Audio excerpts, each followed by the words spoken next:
बिस्मिल्लाहिर्रहमानिर्रहीम। अस्सलाम वालेकुम डियर स्टूडेंट्स, मैं हूं आपका बायोलॉजी इंस्ट्रक्टर उबैदुर्रहमान बेग। आज हम चैप्टर 5 बायोमोलिक्यूल्स में एसएलओ पढ़ेंगे। Outline the function of RNA as aid in converting hereditary information into useful proteins. यानी हमने आरएनए का जब फंक्शन पढ़ना है तो फंक्शन क्या है? आरएनए एड करता है, मदद करता है किस चीज को? वो जो डीएनए के पास हेरिडिटरी इंफॉर्मेशन है इसको प्रोटीन में कन्वर्ट करना, यानी इस इंफॉर्मेशन को यूज करते हुए प्रोटीन बनाना, इसमें आरएनए ने अपना रोल प्ले करना है। यह हमारा आज का एसएलओ है। तो टॉपिक हमारा हुआ importance of RNA in protein synthesis. अब सारी बातें हम प्रीवियस लेक्चर में जब डीएनए से आरएनए पढ़ रहे थे तो ये बातें मैंने की हैं, लेकिन आज जरा पिन पॉइंट स्पेसिफिकली इनका जिक्र करते हैं। हमारे पास आरएनए जो है, कहते हैं इसकी अहमियत मैसेंजर की सी है। मैसेंजर का काम होता है मैसेज को लेके जाना एक जगह से दूसरी जगह, और यहां पे जो मैसेज है वो असल में डीएनए के ऊपर मौजूद जो जेनेटिक इंस्ट्रक्शंस हैं, जेनेटिक इंफॉर्मेशन है, डीएनए की उस जेनेटिक इंफॉर्मेशन को आरएनए लेके आता है साइटोप्लाज्म में मौजूद राइबोसोम्स के पास। डीएनए कहां पड़ा है? न्यूक्लियस में। राइबोसोम न्यूक्लियस के बाहर साइटोप्लाज्म में। डीएनए अपनी जगह नहीं छोड़ेगा, लेकिन डीएनए के पास इंफॉर्मेशन है प्रोटीन बनाने की, और उस प्रोटीन को बनाने वाली चीज राइबोसोम है जो न्यूक्लियस के बाहर साइटोप्लाज्म में है। अब किसी तरह न्यूक्लियस के अंदर मौजूद इस इंफॉर्मेशन को साइटोप्लाज्म में मौजूद राइबोसोम तक लेकर आना है। यहां फिर आप देखते हो राइबोसोम का काम, आरएनए का काम आता है। आरएनए मैसेंजर के तौर पे डीएनए की इंफॉर्मेशन को लाता है राइबोसोम के पास, ताकि राइबोसोम जो है वो प्रोटीन को बनाए जिसकी सेल को जरूरत है। सबसे पहले क्या होता है?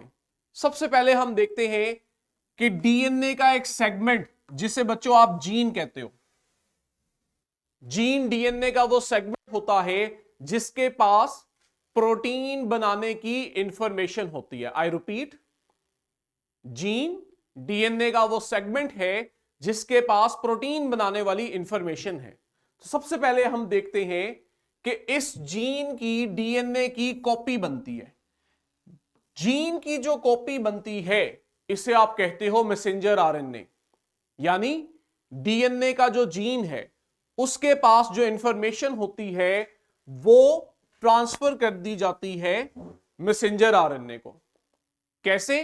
कि डीएनए के दो स्ट्रैंड्स ओपन होते हैं और उनमें से एक स्ट्रैंड के सामने मैसेंजर आरएनए बनता है। ये जो डीएनए से मैसेंजर आरएनए बना है इसमें एक्चुअल में डीएनए और जीन की इंफॉर्मेशन को मैसेंजर आरएनए को ट्रांसफर किया गया। अब वो जो जीन की इंफॉर्मेशन है ये मैसेंजर आरएनए को मिल गई है। इस मैसेंजर आरएनए ने राइबोसोम के पास जाना है, लेकिन सिर्फ मैसेंजर आरएनए काफी नहीं है, although it has the information. अब यहां पे आप देखोगे मैसेंजर आरएनए अपनी इस इंफॉर्मेशन को, जो कि जेनेटिक इंफॉर्मेशन है, राइबोसोम तक लेके जाएगा ताकि यहां पे प्रोटीन की सिंथेसिस को स्टार्ट किया जाए। लेकिन सेकेंड ट्रांसफर आरएनए का मॉलिक्यूल यहां पे इसकी भी सिग्निफिकेंस है। एक हमने पढ़ा मैसेंजर आरएनए, दूसरी टाइप का जो आरएनए आता है इसे हम कहते हैं ट्रांसफर आरएनए। ट्रांसफर आरएनए से टी को हम यहां रिप्रेजेंट करते हैं। ट्रांसफर आरएनए नाम से पता लग रहा है ये एक ऐसा आरएनए मॉलिक्यूल है जो किसी चीज को ट्रांसफर करेगा। चूंकि प्रोटीन बनने जा रही है और प्रोटीन बनती है अमाइनो एसिड से, तो ऑब्वियस है कि ट्रांसफर आरएनए का काम होता है अमाइनो एसिड्स को लेकर आना राइबोसोम्स तक। ठीक है, यहां देखो, विद इन न्यूक्लियस डीएनए, इसकी कॉपी बनी आरएनए, आरएनए बाहर आया राइबोसोम के पास, लेकिन राइबोसोम के पास ये जो आरएनए आया है, इससे जब प्रोटीन बनेगी तो प्रोटीन को बनाने के छोटे छोटे बीड्स नजर आ रहे हैं, ये असल में अमाइनो एसिड्स हैं। प्रोटीन बनाने के लिए हमें अमाइनो एसिड चाहिए। ये अमाइनो एसिड राइबोसोम के पास ट्रांसफर आरएनए लेकर आता है। इसका काम होता है कि जो इंफॉर्मेशन मैसेंजर आरएनए के पास है, बिल्कुल उसी इंफॉर्मेशन के मुताबिक अमाइनो एसिड्स को राइबोसोम्स तक लेकर आया जाए, ताकि राइबोसोम इन अमाइनो एसिड को आपस में मिलाए और मिला के हमें प्रोटीन बना दे। तो दो तरह के आरएनए हो गए जो प्रोटीन में रोल प्ले करते हैं। एक मैसेंजर आरएनए जो इंफॉर्मेशन लाएगा, डीएनए से इंफॉर्मेशन राइबोसोम पे लाएगा। दूसरा आपके पास ट्रांसफर आरएनए जो उस इंफॉर्मेशन के अकॉर्डिंग राइबोसोम को अमाइनो एसिड ला के देगा।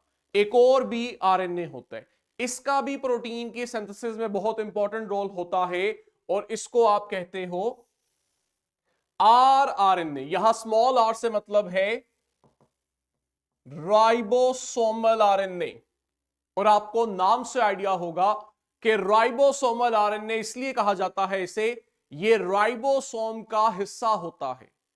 जो राइबोसोम्स है ये दो चीजों के बने होते हैं, राइबोसोमल आरएनए और प्रोटीन्स। तो जो राइबोसोमल आरएनए है ये असल में राइबोसोम बनाता है। जब राइबोसोम बनता है तब हम देखते हैं उसके पास मैसेंजर आरएनए और ट्रांसफर आरएनए आते हैं ताकि प्रोटीन को बनाया जाए। तो एक तरह से ये जो मैसेंजर आरएनए है ये राइबोसोम में मौजूद राइबोसोमल आरएनए के साथ बाइंड करता है। बच्चों ये बहुत इंपॉर्टेंट कंसेप्ट आपको डिलीवर कर रहा हूं। हमारे पास होता ये है, ये देखो, ये आता है मैसेंजर आरएनए। ये मैसेंजर आरएनए आके बाइंड करता है राइबोसोम के साथ। अब जो चीज मैं आपको अंडरस्टैंड करवा रहा हूं वो ये कि मैसेंजर आरएनए जो राइबोसोम के साथ बाइंड कर रहा है, ये असल में राइबोसोम के साथ बाइंड इसलिए करता है क्योंकि राइबोसोम के पास राइबोसोमल आरएनए होता है। ये वो राइबोसोमल आरएनए है जिसके साथ मैसेंजर आरएनए बाइंड करता है, तो हम कहते हैं मैसेंजर आरएनए राइबोसोम के साथ बाइंड किया है। तो राइबोसोमल आरएनए जो है ये भी प्रोटीन के लिए बहुत जरूरी है, क्योंकि ये राइबोसोमल आरएनए राइबोसोम बनाएगा, फिर आएगा मैसेंजर आरएनए जो राइबोसोम के साथ अटैच होगा। असल में वो राइबोसोम के अंदर राइबोसोमल आरएनए के साथ अटैच होता है। जब ये दोनों अटैच हो जाते हैं, अब आप देखते हो आपके पास आता है ट्रांसफर आरएनए जिसके पास होते हैं अमाइनो एसिड्स, और ये अमाइनो एसिड ट्रांसफर आरएनए जब लेकर आता है तो इन अमाइनो एसिड्स को आपस में लिंक किया जाता है और आप देखते हो आपके पास इस तरह से प्रोटीन का मॉलिक्यूल बनता है। तो तीन तरह के आरएनए होते हैं जो मिल के प्रोटीन बनाते हैं, लेकिन तीनों का काम डिफरेंट है। तीनों में से एक भी मिसिंग हुआ तो प्रोटीन नहीं बनेगी।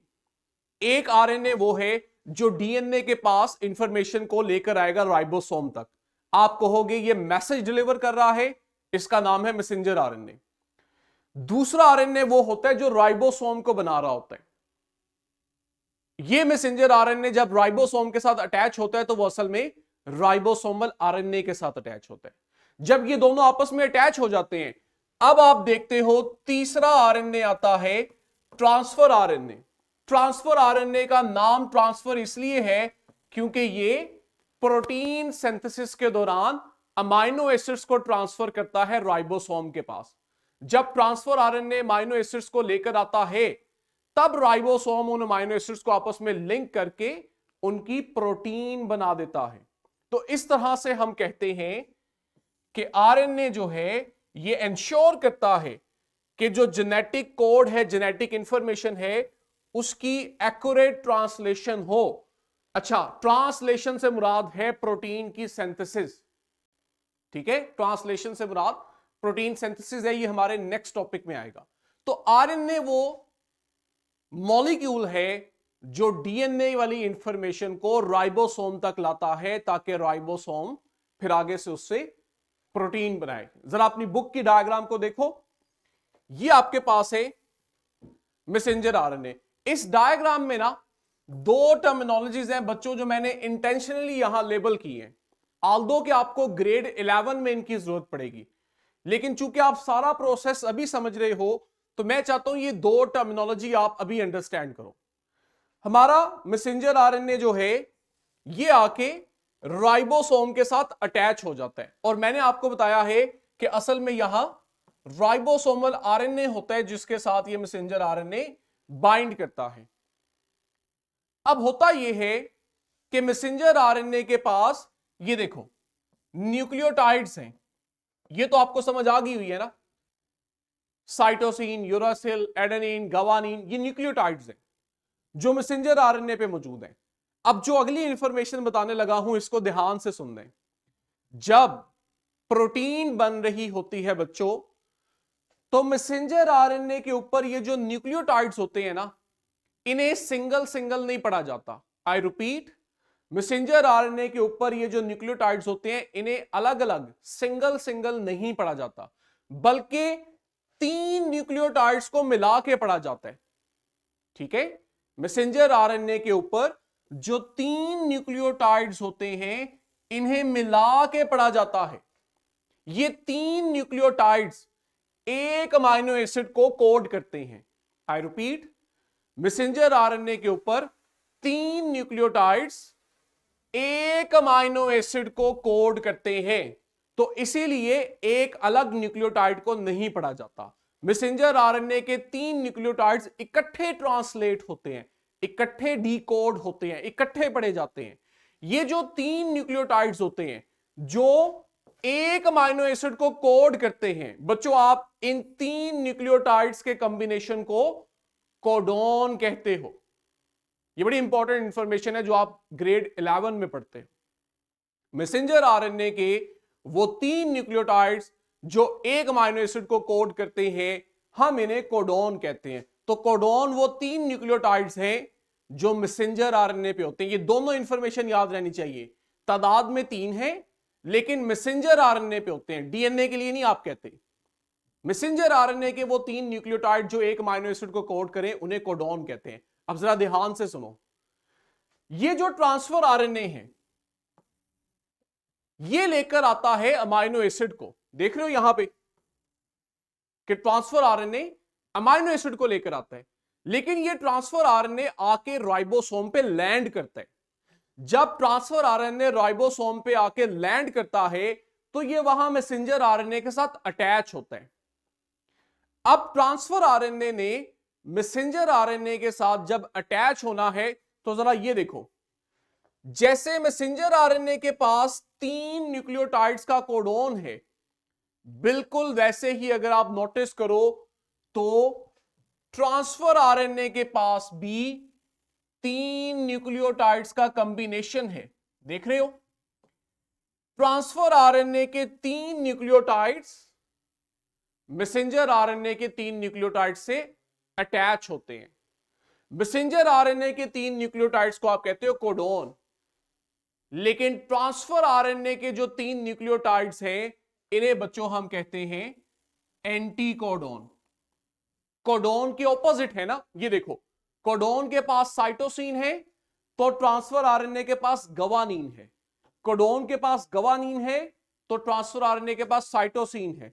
कोडोन के पास यूरासिल है तो ट्रांसफर आरएनए के पास एडेनिन है। उसके कंप्लीमेंट्री होते हैं, ऑपोजिट होते हैं, तभी तो आपस में बाइंड करते हैं, क्योंकि हमें पता है एडेनिन और यूरासिल की बाइंडिंग होती है, साइटोसिन और गवानीन की बाइंडिंग होती है। तो अगर मैसेंजर आरएनए के 3 न्यूक्लियोटाइड्स को आप कोडोन कहते हो तो उसके कंप्लीमेंट्री जो कोडोन होता है, जो 3 न्यूक्लियोटाइड्स ट्रांसफर आरएनए के पास होते हैं, इन्हें फिर बच्चों हम एंटीकोडोन कहते हैं। तो अगर मैं इस चीज को रिफाइन करूं तो अब मैं आपसे यह कहूं कि असल में ट्रांसफर आरएनए अपने एंटीकोडोन की मदद से मैसेंजर आरएनए के कोडोन पे आके बाइंड करता है। तो जब भी ट्रांसफर आरएनए और मैसेंजर आरएनए बाइंड करते हैं तो ट्रांसफर आरएनए का एंटीकोडोन और मैसेंजर आरएनए का कोडॉन ये आपस में बाइंड करते हैं और 3 न्यूक्लियोटाइड्स जो कोडॉन है ये डिसाइड करते हैं कि जो ट्रांसफर आरएनए आ रहा है वो कौन सा अमाइनो एसिड लेकर आएगा। ये बड़ा इंपॉर्टेंट कंसेप्ट है। यहां पे जो अमाइनो एसिड आ रहे होते हैं ये रैंडम नहीं होते, ये अमाइनो एसिड एग्जैक्ट कोडॉन के मुताबिक होते हैं। जैसा कोडॉन होता है उसी के अकॉर्डिंग आप देखते हो ट्रांसफर आरएनए अमाइनो एसिड लेकर आता है। इसीलिए आपके पास जो प्रोटीन बनती है उसको डीएनए कंट्रोल करता है, क्योंकि डीएनए की इंफॉर्मेशन है जो आरएनए के पास आई है। क्लियर है ये कंसेप्ट कि डीएनए वाली इंफॉर्मेशन आई आरएनए के पास और आरएनए वाली इंफॉर्मेशन को कोडॉन की शक्ल में रीड किया जाता है और उसके मुताबिक ट्रांसफर आरएनए अमाइनो एसिड लाता जाता है। और ये अमाइनो एसिड आपस में देखो पेप्टाइड बॉन्ड की मदद से जुड़ते जाते हैं और आपके पास एक प्रोटीन का मॉलिक्यूल बन जाता है। जरा ये सिमुलेशन देखो, इसको जूम करें, ये देखो नया ट्रांसफर आरएनए जो है वो आया और उसका एंटी कोडॉन मैसेंजर आरएनए के कोडॉन के साथ बाइंड किया और पिछले वाले अमाइनो एसिड अगले अमाइनो एसिड को ट्रांसफर होते हैं। इस तरह से आप देखते हो आने वाले ट्रांसफर आरएनए का अमाइनो एसिड बाकी चेन के साथ बाइंड करता है और अमाइनो एसिड आपस में मिलते जाते हैं और आपके पास प्रोटीन का मॉलिक्यूल बनता है। जरा गौर करो कि ट्रांसफर आरएनए के ऊपर 3 न्यूक्लियोटाइड्स बिल्कुल नीचे मैसेंजर आरएनए के न्यूक्लियोटाइड्स के कंप्लीमेंट्री हैं। मैसेंजर आरएनए वाले न्यूक्लियोटाइड्स कोडॉन हैं और ट्रांसफर आरएनए वाले न्यूक्लियोटाइड्स एंटी कोडॉन हैं। ट्रांसफर आरएनए किस तरह का अमाइनो एसिड लेकर आ रहा है इसे डिसाइड करता है मैसेंजर आरएनए का कोड। अब इसी से रिलेटेड हमारे पास सिमुलेशन है। कंसेप्ट अगर आपको समझ आ गया है तो आपने बस इसे सिमुलेशन पे अप्लाई करना है। एक दफा वहां अप्लाई कर लोगे टॉपिक आपको याद हो जाएगा। मुझे आप में से कोई पार्टिसिपेट करके बताएगा, सेंट्रल एग्जेक्टिव से हो जाए, किंग्सवे से या केईसी की स्टूडेंट्स हो जाए, आप लोगों ने मुझे यहां बताना है कि अगर ये डबल स्ट्रैंडेड डीएनए है और इस डबल स्ट्रैंडेड डीएनए से हम आरएनए को बनाना चाहें तो आपके पास कौन कौन से न्यूक्लियोटाइड्स आके अटैच होंगे। जैसे फर्ज करो मैंने एडेनिन को सिलेक्ट किया, ये देखो सबसे पहले क्या होगा, डीएनए के दोनों स्ट्रैंड्स एक दूसरे से अलग होंगे। सिर्फ एक ही डीएनए का स्ट्रैंड है जिसके सामने आरएनए बनेगा। हम स्टार्ट कर देते हैं। ये देखो एडेनिन जो है वो थायमीन पे आके अटैच हो गई है।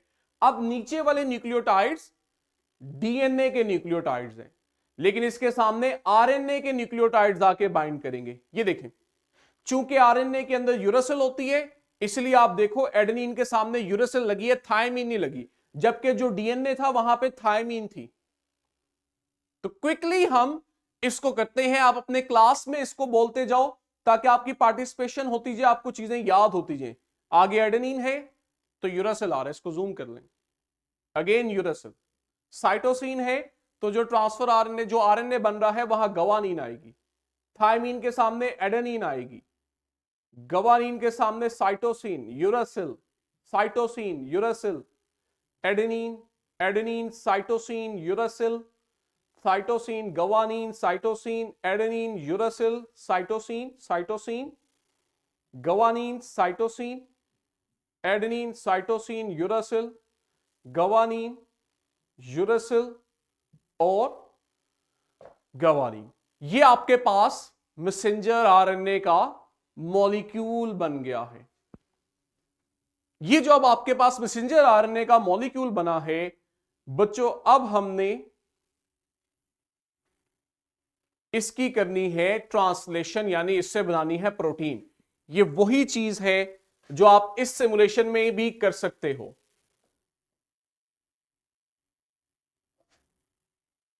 ठीक है, एंजाइम आया, डीएनए के 2 स्ट्रैंड्स अलग किए और उनके सामने आरएनए का मॉलिक्यूल बना दिया। यहां ये खुद हो रहा है, पीछे मैंने आपको करके दिखाया। अब जब मैसेंजर आरएनए बन गया है तो अगले स्टेप में इससे प्रोटीन बनेगी। अब ये चीज आपने यहां सीखनी है। ये देखें, ये वो मैसेंजर आरएनए है जो अब अलैदा होगा और अलैदा होने के बाद ये न्यूक्लियस से बाहर आ गया साइटोप्लाज्म में। ये राइबोसोम है। ये देखो, राइबोसोम आके यहां पे बाइंड कर गए हैं। अब जरा गौर करो जो चीज मैं बताना चाह रहा हूं, नीचे मैसेंजर आरएनए पे ये जो 3 न्यूक्लियोटाइड है CCA, इन्हें हम कहेंगे ये कोडोन है। इसके कंप्लीमेंट्री 3 न्यूक्लियोटाइड हैं ट्रांसफर आरएनए के पास, इन्हें हम कहते हैं एंटीकोडोन।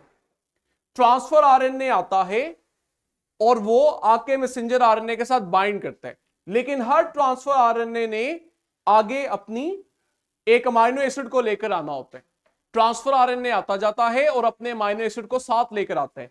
अब पीछे वाले जितने अमाइनो एसिड होते हैं ये अगले अमाइनो एसिड के साथ बॉन्ड बना लेते हैं, और इस तरह से आप देखते हो आपके पास प्रोटीन की सिंथेसिस होती रहती है। इसको जूम करें, इसको नोटिस करो, कोडोन है, एंटीकोडोन है, हर आने वाला ट्रांसफर आरएनए एक अमाइनो एसिड लेकर आ रहा है और पिछले के अमाइनो एसिड उसको ट्रांसफर होते जा रहे हैं। ये आपके पास प्रोटीन सिंथेसिस का प्रोसेस है जो राइबोसोम पे हो रहा होता है, और यहां पे तीनों आरएनए का काम होता है, मैसेंजर आरएनए भी, ट्रांसफर आरएनए भी, और राइबोसोम के अंदर मौजूद राइबोसोमल आरएनए भी। ये हमारी प्रोटीन बन जाती है, राइट।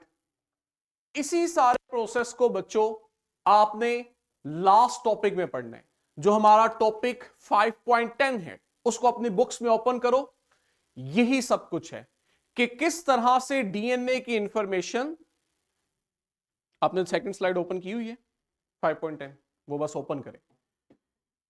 5.10 जो है उसमें हम एसएलओ में यही पढ़ते हैं कि किस तरह से डीएनए के पास जो इंफॉर्मेशन होती है उससे हम प्रोटीन बनाते हैं, लेकिन with the help of RNA.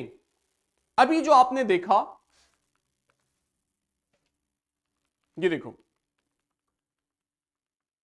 ये जो स्टेप आपने देखा है जहां डीएनए से आरएनए बना है, बच्चों इन टर्मिनोलॉजीज को समझ लो, आपका ये एसएलओ भी क्लियर है। डीएनए से आरएनए का बनना, इस प्रोसेस को हम कहते हैं ट्रांसक्रिप्शन, और आरएनए से प्रोटीन का बनना, इसे बच्चों हम कहते हैं ट्रांसलेशन। तो डीएनए से आरएनए का बनना ट्रांसक्रिप्शन कहलाता है, आरएनए से प्रोटीन का बनना ट्रांसलेशन कहलाता है। आप में से किसी को पता है डीएनए से डीएनए का बनना इसे क्या कहते हैं? Anybody knows? ये आपसे एमसीक्यूज पूछा जाता है। डीएनए से आरएनए का बनना ट्रांसक्रिप्शन, आरएनए से प्रोटीन का बनना ट्रांसलेशन, लेकिन डीएनए से ही डीएनए की कॉपी को बनाना क्या कहते हैं? इसे याद है किसी को? नहीं याद तो लिख लो, रेप्लिकेशन कहते हैं। रेप्लिकेशन होता है डीएनए से ही डीएनए का बनना।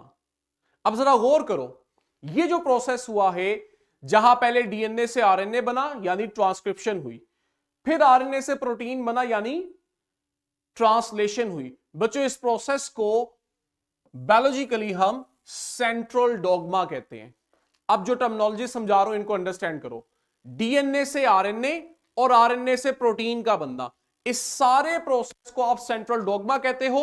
इसका एक और नाम भी है जो आप ग्रेड 11 में पढ़ते हो, वो भी अभी से जान लो।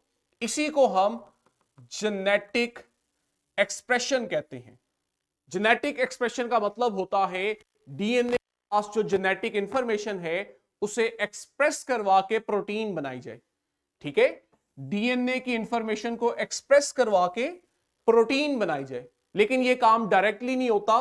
पहले डीएनए से आरएनए बनता है, फिर आरएनए से प्रोटीन बनती है। तो हम कहते हैं जीन एक्सप्रेस कर गया। जीन एक्सप्रेस किया तो उसने हमें प्रोटीन बना दी। हमने इस प्रोसेस का नाम रख दिया जेनेटिक एक्सप्रेशन, और इसको हम सेंट्रल डॉग्मा भी कहते हैं। तो ये आपका लास्ट एसएलओ इसी से रिलेटेड है। देखो लास्ट एसएलओ क्या कहता है, सेंट्रल डॉग्मा का लफ्ज यूज नहीं करता, लेकिन क्या उसी की बात रहा है। एसएलओ है आउटलाइन करें, बताएं कैसे डीएनए की जो इंफॉर्मेशन है उसको कन्वर्ट किया जाता है आरएनए के ऊपर, और आरएनए से फिर उसको प्रोटीन में कन्वर्ट कर दिया जाता है। Outline how information in DNA is converted to information on RNA and then into protein. किस तरह से डीएनए की इंफॉर्मेशन आरएनए के पास आती है, फिर आप उस आरएनए की इंफॉर्मेशन से प्रोटीन बनाते हो। एसएलओ कह रहे हैं ये बताओ। इसी चीज को बच्चों हम सेंट्रल डॉग्मा या जेनेटिक एक्सप्रेशन भी कहते हैं, और आपने ये बहुत अच्छे से अंडरस्टैंड कर लिया। यहां पे एक और डायग्राम है आपकी बुक में कि डीएनए में मौजूद, न्यूक्लियस में मौजूद डीएनए की कॉपी बनेगी आरएनए, ये आरएनए आएगा राइबोसोम के पास, और यहां पे फिर ट्रांसफर आरएनए अमाइनो एसिड्स को लाते जाएंगे और वो मिलके पॉलीपेप्टाइड यानी प्रोटीन बना देंगे। हम इस प्रोसेस को कहते हैं सेंट्रल डॉग्मा। इसके दो स्टेप्स हैं। पहला स्टेप ट्रांसक्रिप्शन, जहां डीएनए से आरएनए बना, और दूसरा स्टेप होता है ट्रांसलेशन, जहां आरएनए से फाइनली प्रोटीन बना दी जाती है। राइट? आपके पास ग्रुप में ये स्लाइड शेयर कर दी जाएगी। यहां पे एक वीडियो भी है। ये सारी सिमुलेशन जो हमने यूज की, इससे रिलेटेड एक वीडियो क्लिप भी है। सिमुलेशन और वीडियो क्लिप जब आप देखोगे तो आपको ये चीजें ज्यादा अच्छे से और देर तक याद रहेंगी। आपने घर जाना है, चेस अकेडमी के चैनल से ये वीडियो ओपन करनी है आज वाले लेक्चर की, और डिस्क्रिप्शन में आपके पास ये पीपीटी, वर्कशीट, क्वेश्चन बैंक मौजूद होंगे। आपने पावर पॉइंट पीपीटी को डाउनलोड करना है, उसमें ये वीडियो अटैच है, मैं अभी नहीं चलाऊंगा। आपने इस वीडियो को वहां से प्ले करके एक दफा से सारे कंसेप्ट को रिवाइज कर लेना है। और ये ले जी, हमारा एसएलओ जो है वो कवर हो गया है। कोई क्वेश्चन स्पेशली सेंट्रल एग्जेक्टिव से किसी को? हमारा चैप्टर आज कंप्लीट है। कल हमने क्या करना है ये भी सुन लो। अब ये जो पॉइंट मैं आपके सामने रेस कर रहा हूं, स्पेशली टीचर्स ने इस चीज को अटेंटिवली सुनना है। आपका जो चैप्टर 2 है कैंटर बुक में, चैप्टर 2 के कुछ टॉपिक्स हैं होम्योस्टेसिस वाले, एंड पे एक नॉलेज है होम्योस्टेसिस। कल हम वो पढ़ना शुरू करेंगे। जो बात आपने इसमें अंडरस्टैंड करनी है वो ये, पंजाब के करिकुलम में होम्योस्टेसिस नहीं है। मैं टीचर्स के लिए स्पेशली कह रहा हूं। पंजाब ने जो करिकुलम दिया था उसमें उसने होम्योस्टेसिस रिमूव कर दिया था, फेडरल वालों ने रखा था। लेकिन पंजाब वाले जो अपनी बुक डेवलप कर रहे हैं उसमें इन्होंने होम्योस्टेसिस भी ऐड कर दी है। चूंकि इन्होंने होम्योस्टेसिस ऐड किया तो अब हम भी होम्योस्टेसिस पढ़ेंगे। लेकिन मेरी जो उनसे साथ इंटरेक्शन हुई है उससे यही है उन्हें भी कि ये एक टेम्परेरी चीज है, हो सकता है नेक्स्ट ईयर हम रिमूव कर दें, लेकिन इस साल ये चीज रहेगी तो हम भी होम्योस्टेसिस पढ़ेंगे। और कल हमने इंशाल्लाह चैप्टर 2 का लास्ट नॉलेज होम्योस्टेसिस वो पढ़ना है। और उस होम्योस्टेसिस से पहले एक और टॉपिक है organs and organ systems in human body. ये दो टॉपिक्स हमने कल कवर करने हैं क्योंकि ये नई बुक का हिस्सा होंगे। Any question?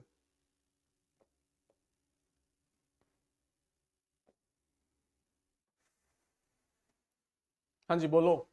ये अनम्यूट है सेंट्रल एग्जेक्टिव।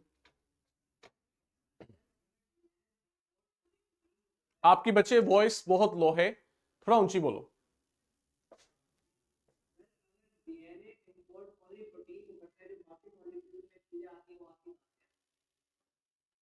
अगर डीएनए क्या करता है, क्या लफ्ज बोला आपने? इसकी यहां से वॉइस ओपन करें।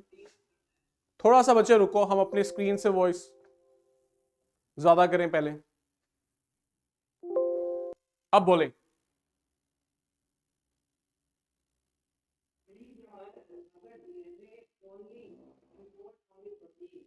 इंपोर्ट, इंपोर्ट का लफ्ज यूज कर रहे हो?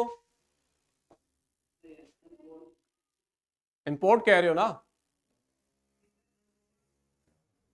एनफोर्स, मुझे आपके लफ्ज की समझ नहीं आ रही। लिख दो, टाइप कर दो। बाकी मुझे समझ आ गया कि आप कह रहे हो बाकी के मॉलिक्यूल कहां से आते हैं। आई थिंक आप ये कहना चाह रहे हो कि डीएनए सिर्फ प्रोटीन बना रहा है, तो सेल के पास बाकी के मॉलिक्यूल्स कहां से आएंगे, ये क्वेश्चन है आपका। ठीक है, कीवर्ड आप जो भी यूज कर रहे हो वो नहीं मुझे समझ आया, लेकिन सेंस आ गई है। अच्छा, ये बहुत अच्छा क्वेश्चन है। हम एक बात बहुत पहले से करते आ रहे हैं, सेल को कंट्रोल करेगा डीएनए, लेकिन साथ ही मैं कहता हूं कि डीएनए के पास जो इंफॉर्मेशन है जिससे वो सेल को कंट्रोल करते हैं, वो इंफॉर्मेशन तो सिर्फ प्रोटीन बनाने के लिए होती है। तो बाकी के मॉलिक्यूल्स कहां से आ जाते हैं? बाकी के मॉलिक्यूल्स बच्चे आप फूड से इंटेक कर रहे हो, प्रोटीन्स भी आप फूड से इंटेक करते हो, ठीक है। लेकिन वो जो प्रोटीन्स हैं, बाकी के मॉलिक्यूल्स हैं, उनकी तो ब्रेकडाउन होती है ना। आपने स्टार्च या ग्लाइकोजन लिया है तो उसकी ब्रेकडाउन से ग्लूकोज बनेगा, वो ग्लूकोज बॉडी में जाके एब्जॉर्ब होती है और बॉडी में जितनी ग्लूकोज यूज होनी हो वो ग्लूकोज यूज होती है। एक्स्ट्रा ग्लूकोज को हमने पढ़ा है कि उसे ग्लाइकोजन की शक्ल में स्टोर कर दिया जाता है। तो लिपिड्स, कार्बोहाइड्रेट्स, प्रोटीन्स, ये आपको आपके फूड से मिल रहे हैं। प्रोटीन्स जो डीएनए बना रहा है, इनकी क्या सिग्निफिकेंस है? ये वो प्रोटीन्स हैं जो सेल के स्ट्रक्चर को बना रहे हैं या उसका कोई एंजाइम बना रहे हैं। प्रोटीन्स दो तरह के मेजर काम कर रही हैं, या तो सेल का स्ट्रक्चर बनाने में यूज हो रही हैं, या तो अगर वो एंजाइम है तो वो सेल का कोई फंक्शन परफॉर्म करती हैं। अब सेल को फूड की मदद से सब कुछ मिल रहा है, लेकिन वो जो एंजाइम्स हैं जो सेल के फंक्शंस को कंट्रोल करते हैं, केमिकल रिएक्शंस को स्पीड अप करते हैं, वो एंजाइम आपको डीएनए ही बना के देगा, राइट? फिर कुछ अमाइनो एसिड हमने पढ़ा था एसेंशियल और नॉन एसेंशियल थे। जो नॉन एसेंशियल अमाइनो एसिड थे वो हम अपनी बॉडी में खुद बनाते हैं, वो आपका सेल खुद बनाता है। उन्हें बनाने वाली इंफॉर्मेशन कहां से आती है? डीएनए से आती है। डीएनए के पास इंफॉर्मेशन है कि वो आपकी सेल में केमिकल रिएक्शन करके कुछ अमाइनो एसिड वहीं से बना देते हैं। अब आपको फूड से भी अमाइनो एसिड मिल रहे हैं, लेकिन हर अमाइनो एसिड फूड से नहीं मिल रहा। जो फूड से नहीं मिल रहा उसको आपका डीएनए सेल में खुद बना देगा। तो बाकी के मॉलिक्यूल्स आपको फूड से मिलते हैं। एक जो एक्स्ट्रा इंफॉर्मेशन आपके क्वेश्चन से रिलेटेड है वो ये, सेल में जो केमिकल रिएक्शंस होते हैं, कुछ केमिकल ऐसे होते हैं, केमिकल रिएक्शन जहां मॉलिक्यूल्स की इंटर कन्वर्जन होती है। सेल प्रोटीन से कार्बोहाइड्रेट्स भी बना सकते हैं, सेल कार्बोहाइड्रेट से फैट्स भी बना सकते हैं, फैट से कार्बोहाइड्रेट्स भी बना सकते हैं। तो इनकी इंटर कन्वर्जन जो है वो सेल के अंदर हो सकती है और होती भी है। इस इंटर कन्वर्जन के लिए जो एंजाइम्स चाहिए, जो रिएक्शंस हो रहे होते हैं, उसको कंट्रोल करना और एंजाइम को बनाने की इंफॉर्मेशन, ये सब डीएनए के पास होता है। तो जो प्रोटीन बन रही है, अगर सेल को जरूरत होगी तो आप देखोगे उस प्रोटीन को कन्वर्ट भी किया जाएगा कार्बोहाइड्रेट्स में। तो प्रोटीन आएगी कहां से? डीएनए से। जरूरत पड़ने पे उसे कार्बोहाइड्रेट्स में कन्वर्ट किया जाएगा। यहां जो एंजाइम यूज होंगे वो भी डीएनए से आ रहे होंगे। तो इसीलिए आप कहते हो, चूंकि बेसिकली जो इंपॉर्टेंट कंपोनेंट प्रोटीन है, स्ट्रक्चर भी बना के दे रही है, एंजाइम की शक्ल में सेल के रिएक्शंस को भी कंट्रोल कर रही है, इस सब की इंफॉर्मेशन है डीएनए के पास। अब आपके पास बाहर से प्रोटीन तो आ जाएगी, लेकिन एंजाइम बाहर फूड से नहीं आएंगे। इसीलिए डीएनए की सिग्निफिकेंस बढ़ जाती है। अगर डीएनए के पास प्रोटीन, कार्बोहाइड्रेट्स, लिपिड्स, सबकी इंफॉर्मेशन अलग अलग स्टोर होती तो वो और कॉम्प्लिकेटेड हो जाता। ये उसकी एफिशिएंसी थी कुदरत की कि जो डीएनए को इंफॉर्मेशन दी गई वो प्रोटीन बनाने वाली दी गई। अब जब प्रोटीन डीएनए बना देता है तो जरूरत के मुताबिक उस प्रोटीन को कार्बोहाइड्रेट्स में, लिपिड्स में कन्वर्ट कर दिया जाता है, लेकिन वो जो कन्वर्जन है उसे भी डीएनए ही कंट्रोल करते हैं।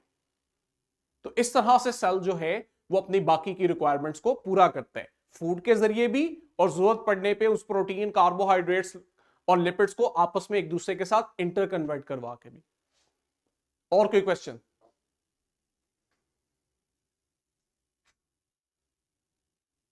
कोई क्वेश्चन नहीं है? आज जो दो टॉपिक पढ़े हैं क्लास में, कल इसको रिवाइज करें। हमने होम्योस्टेसिस स्टार्ट करना है परसों, इंपॉर्टेंट है। हाँ जी, अभी भी क्वेश्चन है सेंट्रल एग्जीक्यूटिव से?